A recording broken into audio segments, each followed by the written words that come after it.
professor of law at American University, and I'm going to turn it over to her. Thank you, Cynthia. Thank you. Good morning. Good morning. So the purpose of this panel is to examine alternatives to policing. One of the ways in which we perpetuate mass incarceration is by adhering to the model of we have probable cause, so we arrest and we incarcerate, and we do that really well. We know we do that really well.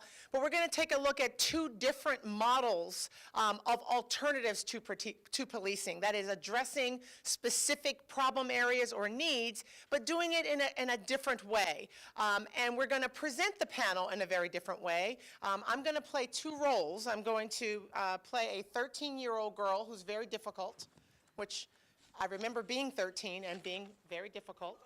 So that one's not too much of a stretch. And I'm going to play a police officer.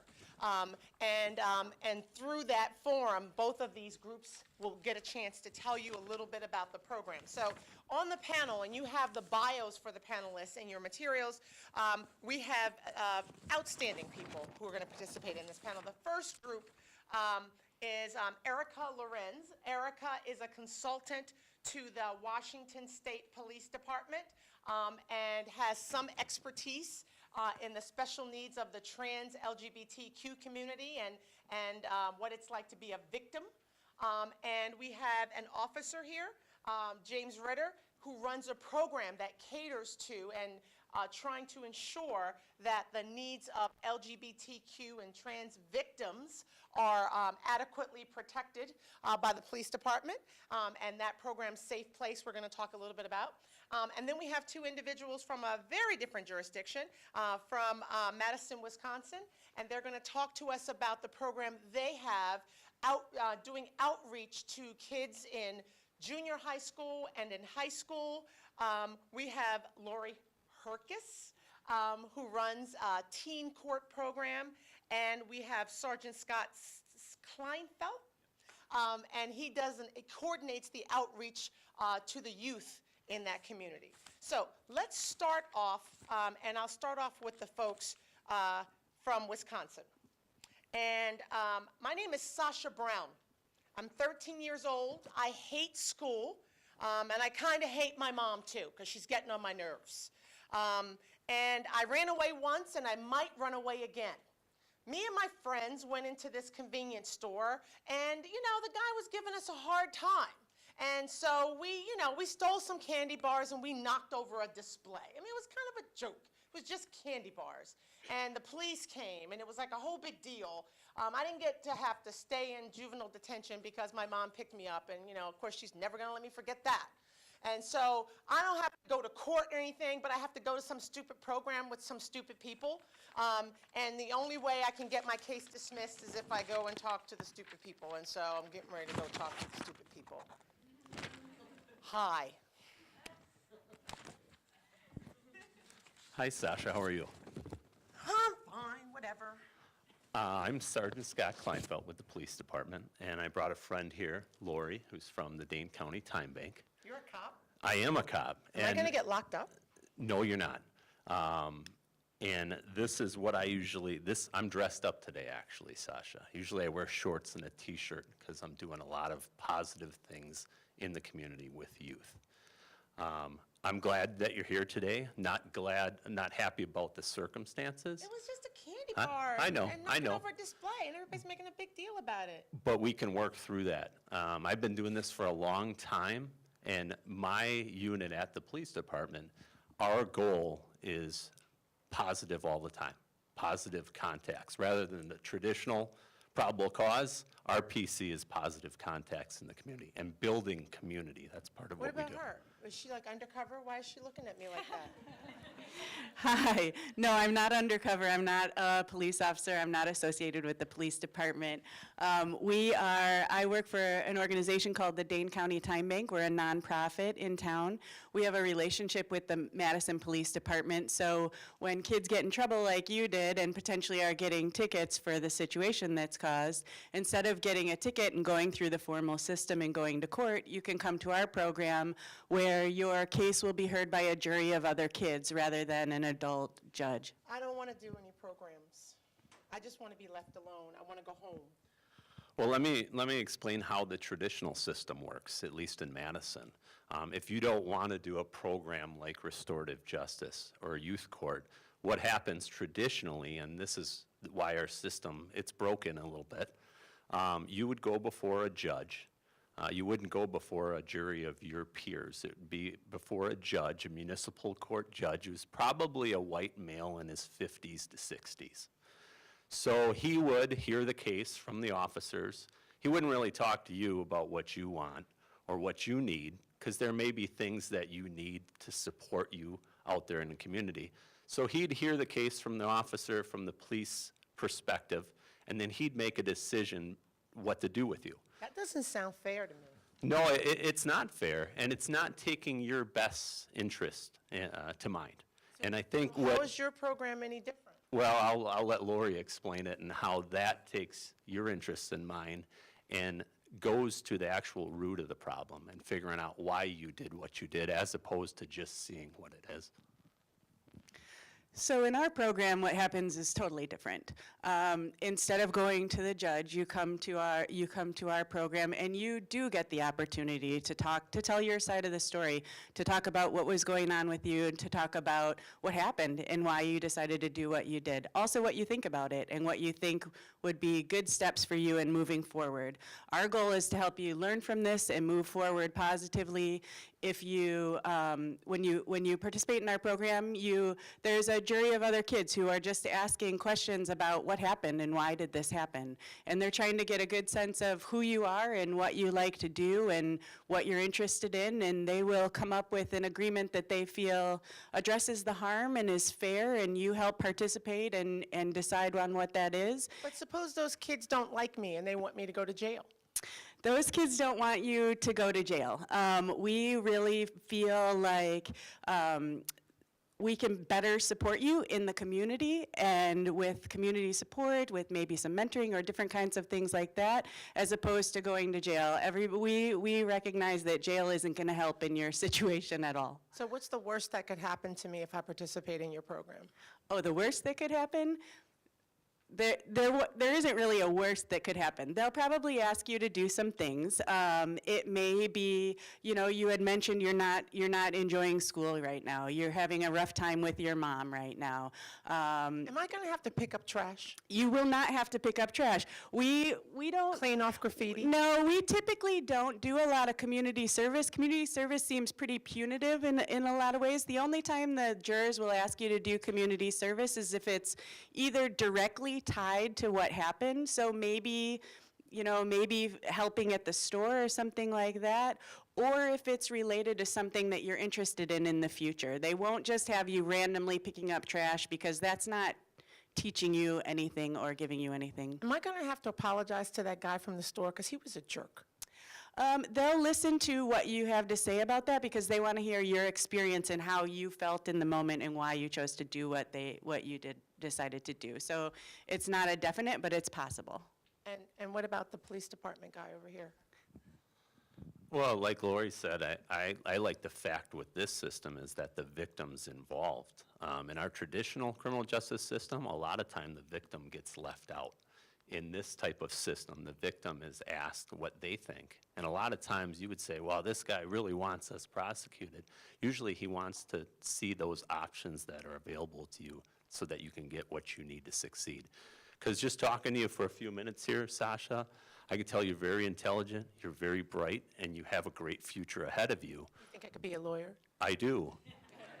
And what's great about what Lori and I are doing is this is building community.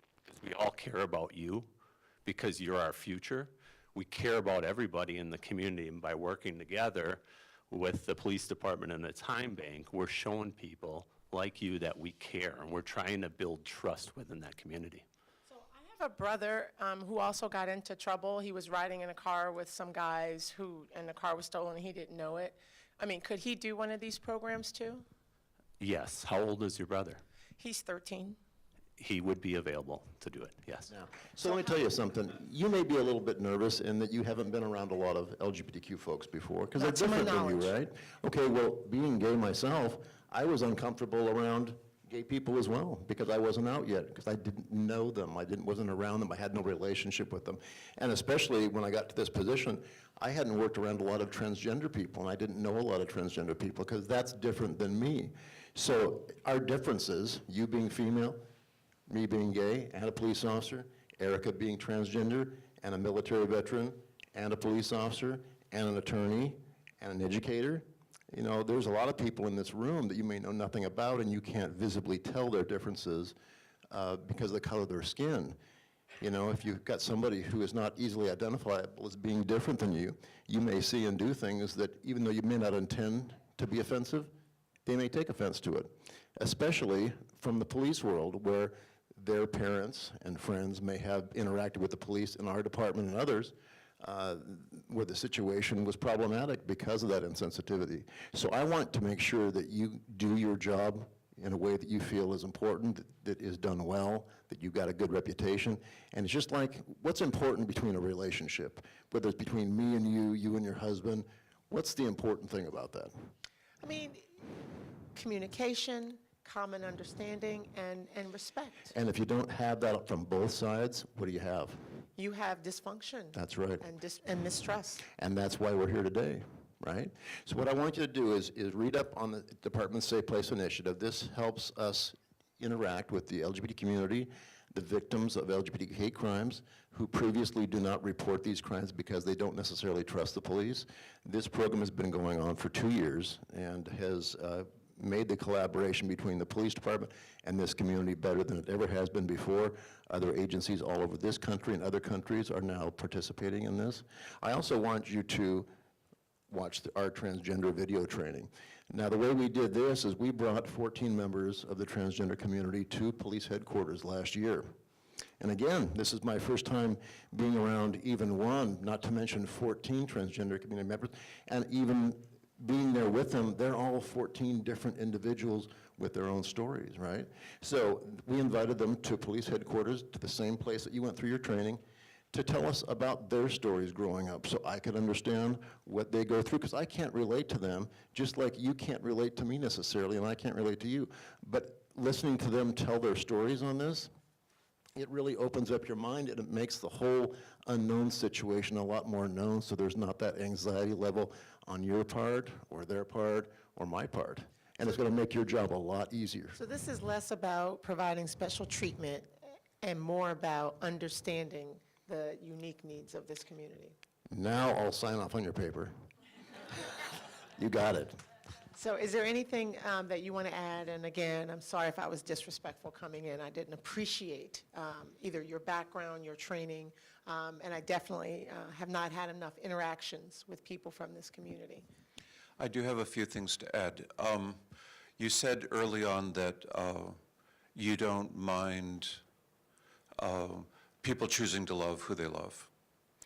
And I know you didn't mean that as offensive, but it comes across as offensive. It's also people look at me and say that I chose to be who I am, and I didn't. One of the things that people assume is that because I was assigned male at birth, I must be a man. I've never been a girl. I mean, I've never been a boy. I've never been a man. I have had genetic testing, and I know that I carry a pair of recessive genes that block testosterone. So I've never, ever been a man. I am born into this body, but my neurobiology is purely feminine because of the genes that I carry. So gender identity is much more than the shape of your chromosomes, whether they're XX or XY. There's over 200 different chromosomes that go into making who we are in terms of our gender identity. I didn't choose my gender identity any more than you chose yours. And I don't know your sexual orientation, but I don't choose my sexual orientation any more than you chose yours. When I taught college, I taught a multicultural course, and the students often would tell me that sexual orientation was a choice. And I would ask them when they chose. And they didn't like that question. Because hetero is normal, and anything that's not hetero is not normal, and we must choose to be that. Having chosen that, we are then wrong. Choice is involved in morality. The two are wrapped around each other. And so I become morally responsible for the choices that I make. But if I don't choose, then there's no moral judgment about who I am as a human being, any more than I chose the color of my hair or the color of my skin. You know, I realize that it's much more complicated than I thought. And, I mean, this kind of training other people should be exposed to. Because I think if it's very easy looking from the outside to judge and to use the wrong language in describing people. So I understand it now. I'm very happy to hear that, and I look forward to working with you out on the street. All right. Thank you so much. So the purpose of this was to present both of these programs in a bit of a non-traditional way and to give them an opportunity to explain their alternative approaches to policing. In Wisconsin, looking at the way juveniles can be diverted from the system in a way that's safe and fair and doesn't perpetuate mass incarceration and the school-to-prison pipeline. And in Seattle, looking at ways that the police department can step out of its traditional role of, arresting criminals to address the specific needs of a vulnerable population of people in a way that is fair. And that takes into account the various issues and the background of this community, especially the history of injustice and trying to overcome that. So what I want to do is I want to start with Ms. Herkes and have her talk a little bit. If there's something about the program that you didn't get a chance to say or that you want to add, I want to give you that opportunity, and then we'll just go down the line. Sure. So we've been doing youth courts in Madison. Our program has since 2006, and in the fall of 2015 is when it became a bigger deal, and we essentially doubled our capacity and sort of went to scale because the Madison Police Department made a policy change within what they were doing and how they were approaching their work with kids. In Madison, they say 17-year-olds are technically considered an adult. So as of September of 2015, the police department changed their policy. So all youth that are between the ages of 12 and 16 who commit a municipal violation, instead of going the formal system, can opt in to participate in a restorative justice process, which is a huge difference because prior to that, speaking about discretion and officer discretion, prior to that, it had been up to the individual officer to refer someone to youth court. So if an officer, there was so much discretion related to it. If they knew about youth court, if they didn't know about youth court, if they wanted to take a chance on a kid, if they didn't, et cetera, all really shaped who was getting referred and how. This way, with the shift in making it open to all youth, it really expands the opportunity for all youth to participate. So I just wanted to mention that as well. And in the past year or so, since it's been fully operational, about 82% of youth that would be receiving these citations are opting in to participate in restorative justice instead. And so they're having the opportunity to not touch the formal system and not have something on their juvenile record associated with it. Well, yeah, Lori spoke good about our changes internally at the police department. In 2013, there was a Race to Equity report in Dane County, and it had alarming statistics about the racial disparities in the criminal justice system. After that report came out, there was a lot of finger pointing, whose fault it is. A lot of times it comes back to the police department because we're that end product, that person that arrests individuals. So internally, I think we looked at the police department and said, what can we do differently? Because we're part of the problem. And one of those things was to revamp or step up our restorative justice practices, and then also write for a COPS grant that funds my position right now. It's a COPS grant funded position. So right now, it's a sergeant and 5 officers doing community outreach full-time in the city of Madison through this COPS grant. It's all positive interactions, working around building trust within the community, particularly communities of color, because we know we have a trust gap there. So that's what my job is full-time. Part of it's the restorative justice component, but a lot of it's building community and doing positive things with youth. We have Black and Latino youth academies that we run every year. We have a See It to Be It program, a career options group that we do with kids. We have a Lifting to Inspire Future Trainers program that's in its infancy. And what those programs do is help give kids self-esteem, a positive adult role model in their life, and hopefully teach them some coping mechanisms to deal with the madness at home. Because I went to training a few years ago, and what they said is, they looked into the audience, they said, raise your hand if you came from a dysfunctional household. Almost everybody raised their hand and said, yeah, I did. Well, what made you successful in life? And people pointed out a few things: having positive self-esteem, having a positive adult role model, not necessarily within the household, and then also having seen and having those options available to them so that they could see themselves being successful. So we took a lot of what we learned in training, and we're continuing to build programs at the police department and to build community. We have a lot of community partners like the Time Bank, different businesses that come in and talk to kids and show them career options, and it's all about building a better community.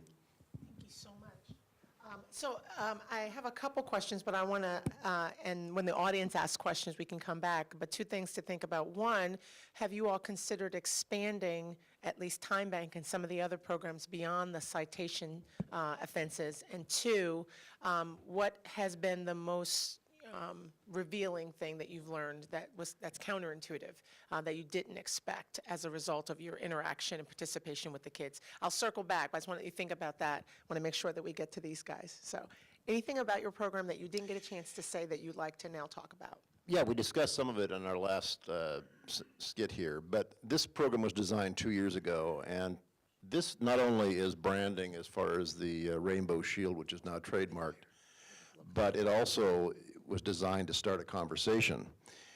When I first got into this unit 2 years ago, we recognized very quickly, based on the calls I was getting from these victims who did not report, and there was a number of reasons they didn't, whether they didn't trust the police, they weren't out yet to their families, and they were afraid that a police report would out them to their community.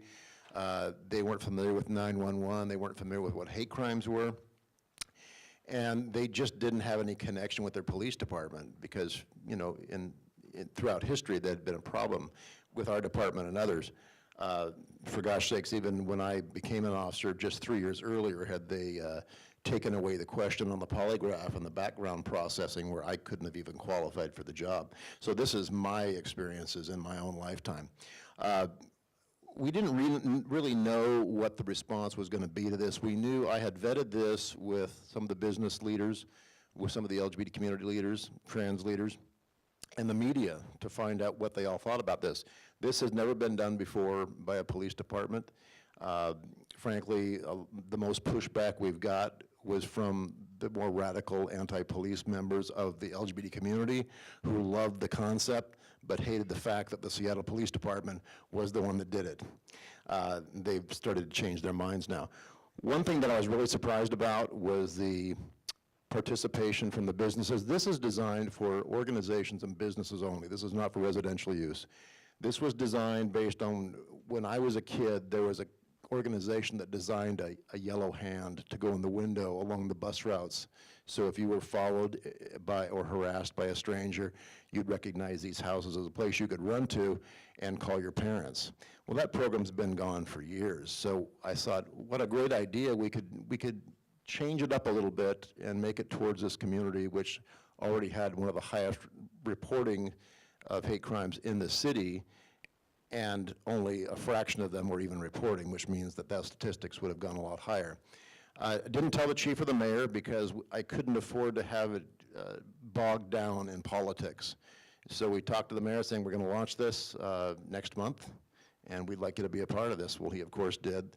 And we started walking around to every business the first 4 hours and got 55 businesses signed up for it. Their obligation is to train their employees to do two things. The first is to, if a victim of any crime comes in, but especially an LGBT hate crime, to call the police on their behalf. And the second obligation is to let that victim remain on the premise until the police arrive. When this program launched in May of 2015, it went worldwide within a week. I got a call from the Japanese national television station out of Tokyo. They wanted to send a film crew over to Seattle to watch us do this. So my first response was, why on earth would you be spending that kind of money to send a film crew from Tokyo and New York to Seattle, especially involving this? And she goes, look, our country never talks about this, and it's time to have that conversation. So a few weeks later, the special gets broadcast on a 12-minute primetime show on Japanese national television to 40 million Japanese citizens.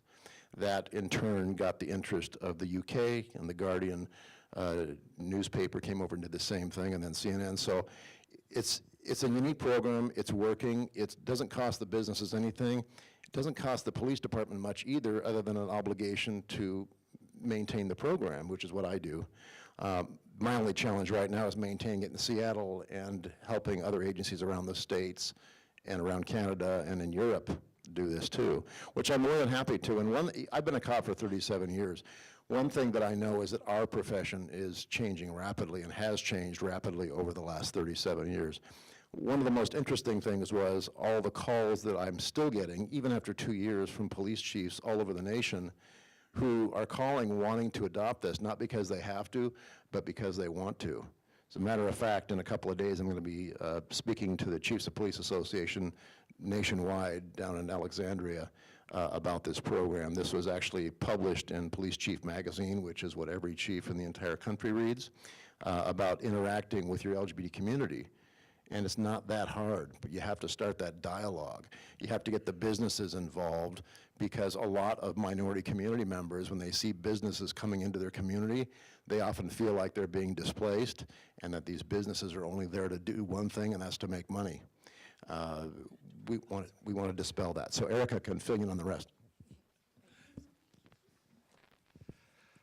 So some of you know, probably most of you know, that there is a significantly higher rate of abuse in the LGBTQ community, roughly 170% more likely to be sexually abused, and roughly 400% more likely to be physically abused or neglected.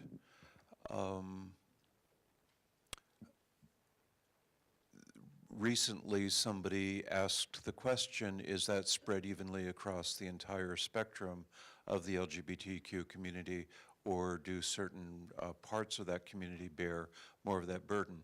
And it turns out that the gender nonconforming bear almost the entire burden. That gender conforming LGB, because trans people are by definition gender nonconforming, but the gender conforming LGB population's rate of abuse is only marginally higher than it is for the hetero cisgender, cis being non-transgender population. So the rates of abuse in my community are maybe 350, 400% sexually abused, rates higher than normal, and about 800% of us are 800% higher than normal rates of physical abuse and assault. That means that we carry a lot of PTSD. It means we carry a lot of other minority stress-related issues. And those issues come into play when we interact with law enforcement. And so that's one of the things that I stress when I work with law enforcement. My training over the years has evolved. I started off in more of a lecture format, and now I when I do a training, I pass out forms that have questions that ask the audience members to project.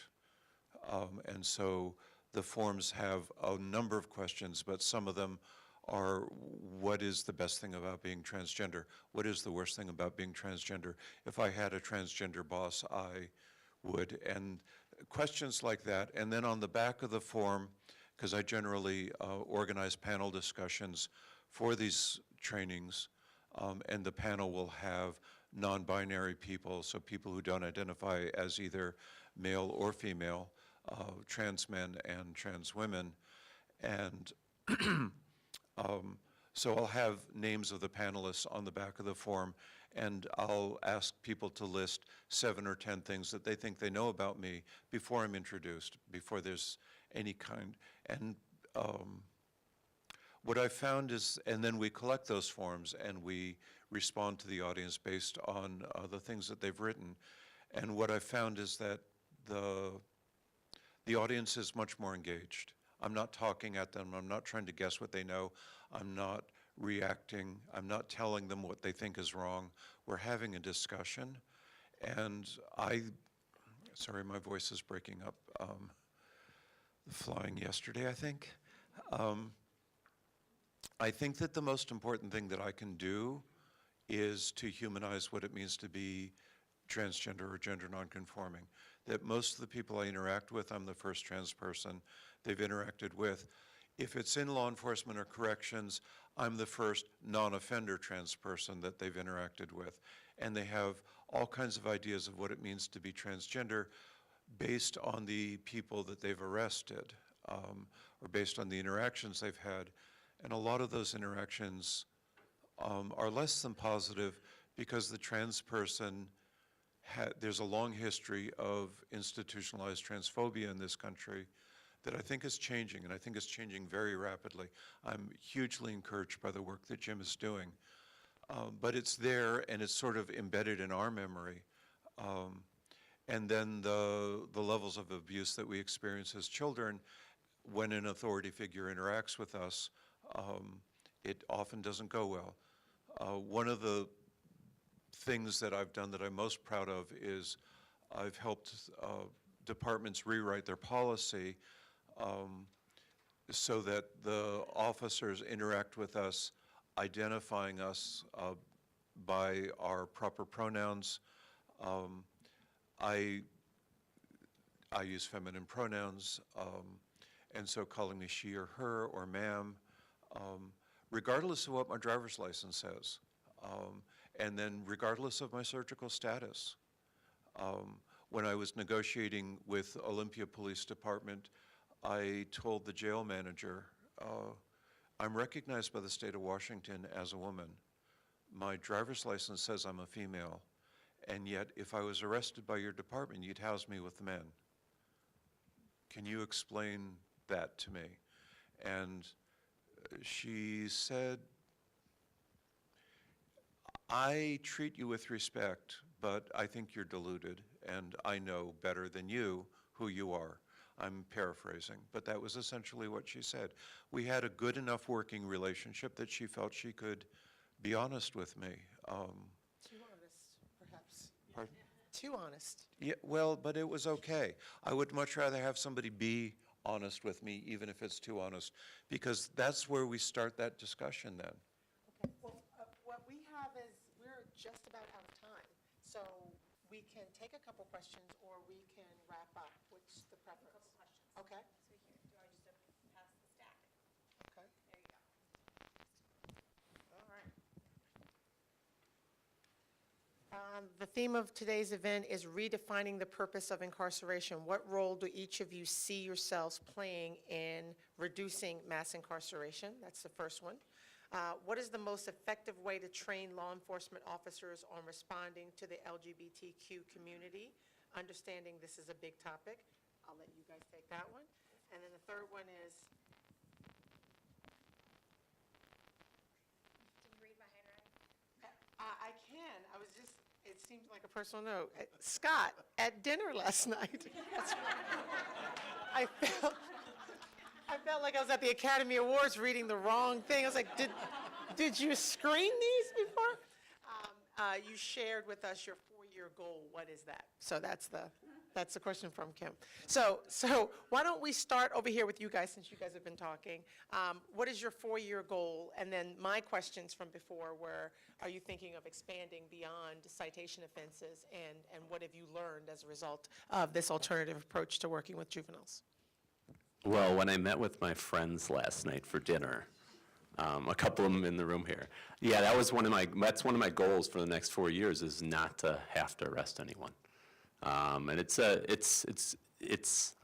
I think I can do it with the position that I'm in and doing all positive things. But that's a goal, because not a lot of good long-term comes from arresting people. And I think that's what helping teach others on the department and within the community, that is an important part of my job. It is a temporary solution. Sometimes it is necessary. But I think long-term, there's not a lot of good that comes from that. What we're doing in outreach and building community and that crime prevention, I think that's far more meaningful in the long run. The other thing I was going to say about that too is, like, with a youth court process, yes, it's a great program for the kids that are being referred. Obviously, they get the opportunity to deal with it outside of the system. But it's an equally beneficial, if not more beneficial, program for all those kids that serve as jurors, who come week after week. They're getting critical thinking skills. They're building empathy. They're learning all these things about what happens in different situations. And so we're touching way more kids than just the kids that are being referred. And in terms of expansion, yes, in Madison, there's a thing called the Community Restorative Court that's for young adults ages 17 to 24, and when they are getting higher level charges, they can go through a community restorative process as well. Where there's talk about expanding outside of municipal for the younger kids, but we're just not there yet, because we just brought this to scale recently. So I would definitely say some of the unintended benefits are just the huge amount of trust and community building that happens with dealing with the situation in the community, as opposed to through something more formal and with law enforcement. It improves the relationship between those youth and their families and law enforcement by having law enforcement push it to the community. Fantastic. Anything else you wanted to add? You good? Okay. So, you remember the question? Yeah, what we're doing in the Seattle Police Department as far as educating our officers are very well trained. They go through 6 months of training, in which this is brought up in their training. Plus, their advanced training unit they attend after they graduate from the state's police academy also brings that to their attention. When we launched the Safe Place Initiative, it started a conversation, like I said, when we showed the officers this transgender training video that was developed last year. The way it normally works in Seattle is they have 3 weeks to complete their training online, and what normally happens is most of them don't do it right away, and it trickles in through 3 weeks, and then the night before it's due, 1,250 Seattle cops try to get it all in at once. Well, in this particular case, since this transgender video basically has 6 of our transgender community members, ranging from young to older, including a trans person who has seen the fights of the late 1960s in the LGBT community, told their stories, and they told it in a very humanistic way. They weren't scripted. They told it from the heart, which is not something that bureaucrats or the subordinates of bureaucrats are used to. We're used to very linear training that's done at an official standpoint. I knew that we had one chance to train our officers on interacting with the transgender community, including our first transgender officer, who was not out at the time this came. I knew he was in the department, and I was expecting to hear positive things come out of this, but we didn't expect to happen what did happen, in that the second day this was online, the training lieutenant called me and said, "Jim, this is pretty bizarre what's happening with this transgender training video." I go, "What's that?" She goes, "We've had 750 officers and employees look at this within the first 2 days. That's never happened before to any kind of training." And the conversations that were being generated around this made me feel very good about our department, that they were understanding what this was for. That way they would understand the bureaucratic end of the testing process, which everybody has to get tested on to make sure they understand it. The transgender officer, also went through this training and was listening in the roll call rooms and like that to the conversations that were going on. And it was great. The King County Sheriff's Office, which is our jurisdiction's sheriff's office, had a deputy going through a transition process while this was going on. And we shared this video with them. This video is available to you in the audience out on the table there with my card in it. There's nothing more to it than just 6 folks talking about what their lives have been like. And even though I've been out for a long time, I cannot imagine how tough it would be to be transgender. But I think our department is doing a very good job at this. We are letting our officers know to write reports, err on the side of caution regarding hate crimes. If you don't think it reaches the level of probable cause, which is what the police need to make an arrest, document it. Let the detectives work it out. We need to have it documented. We want to have our officers writing this down so it doesn't slip through the cracks, so these folks are not continually being victimized. We're also sharing this with departments all over North America. We have probably 30 seconds before we have to wrap up. So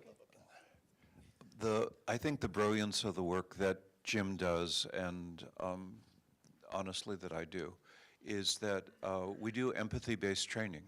And empathy-based training, I think, is probably one of the most powerful tools that we can employ to reduce, right? Absolutely. Please join me in thanking the folks from the